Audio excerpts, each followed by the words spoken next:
నమస్కారం. జనవరి 20వ తారీఖున శని భగవానుడు పూర్వ భాద్రపద నక్షత్రం నుండి ఉత్తర భాద్రపద నక్షత్రంలోకి ప్రవేశించబోతున్నారు. దీనివలన చాలా ముఖ్యమైన మార్పులు జరగబోతున్నాయి.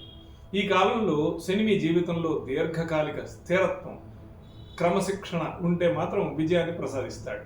శని క్రమశిక్షణకు కారకుడు కాబట్టి మీ ఆరోగ్యం, మీ దినచర్య, మీ వ్యాపారంలో క్రమశిక్షణను పాటించడం అత్యంత అవసరం. మీరు సత్వర మార్గాలను అంటే షార్ట్ కట్స్ని ఆశ్రయిస్తే మాత్రం శని అస్సలు ఇష్టపడడు, బలమైన ఫలితాలను మాత్రం ఇవ్వడు.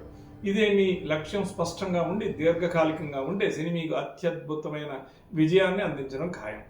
ఈ కాలంలో 4 రాసుల వారికి శని అత్యంత యోగకారకుడుగా మారబోతున్నాడు. ఈ రాసుల వారికి శని చాలా బలంగా ఉండి దీర్ఘకాలిక విజయాన్ని అందిస్తాడు. మీరు మీ లక్ష్యాలను స్పష్టంగా నిర్ణయించుకొని వాటిని సాధించడానికి క్రమశిక్షణతో ముందుకు సాగితే శని వీరికి అద్భుతమైన ఫలితాలు ఇవ్వడం ఖచ్చితం. జనవరి 20 నుండి మే 17 వరకు ఏ 4 రాసులకి శని భగవానుడు అద్భుతమైన ఫలితాలు ఇస్తాడో ఇప్పుడు చెప్పుకుందాం.